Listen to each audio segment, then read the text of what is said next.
تعبي باليوم زي الأم لو آخرك هتفرق وسعيد وانت محرضة لو ماما جنواتها وانت عمالي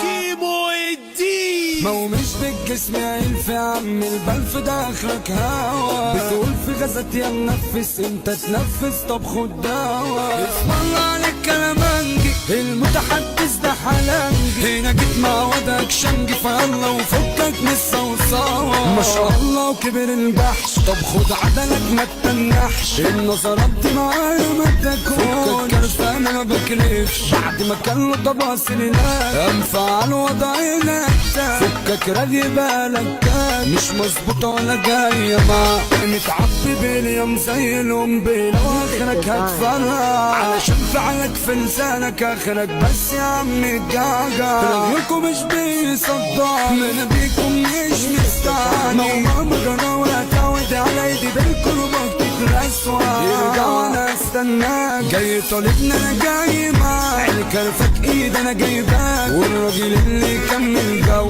انا وزمايلي ما بنجلو وانت زمايلك خلع ومرجوع رنت وعليك ومرضوع يبقى كفوفنا على فك اولى خلي النظرات على قدك حتى ولو لابس نضارة علشان جايب اتنين منك بس رجالي من توكيل زارة وسعيت وانت محرضة كشكشة معايا وظبطها اشكالك انا بخرطها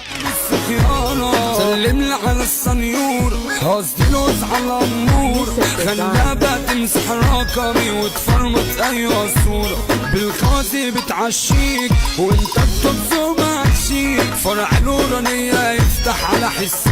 كده خليك طوب الارض اشتكى منك وانا مش لمسة طبطب دلع مقموص وعامل لي خطيبتي وماتت بوزك عادي ما تولع هو انت فاكرني فضيلك وانا عارف اعيش من غيرك فوق من وهمك وخيالك عايش في الواقع ده لو ينفع قاعد اعد الدولارات ما انا مش فاضي للحوارات انا عايز اعمل كام ارنب من اصل ورايا اقصى اما انتوا بقيتوا فاضيين وبسيرة الناس جايبين في فلان ابن ام فلان ويا الشايبين ياسمين اهلا بصحابي العرة انا اسف على فرق الطبقات شكلي اتأخرت عليك وعليا ايه بتقولوا حوارات ده شاتمنا بلما يبوسني واما انا بجيت محلسني طب امتى هتسلك يا ابني وهتفكك بقى من الحكايات انا نمبر 1 الجيل اصلي تقيل على اي تقيل بشهادة كل الناس غير صعب تلاقوا بديل روحوا شوفوا شغلانة غير دي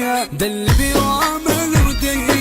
ده مش قلب الأم انا قلبي شطة بالحنية صوص القران ده ختمها خلاص قفلها وكله يروح كيمو براكن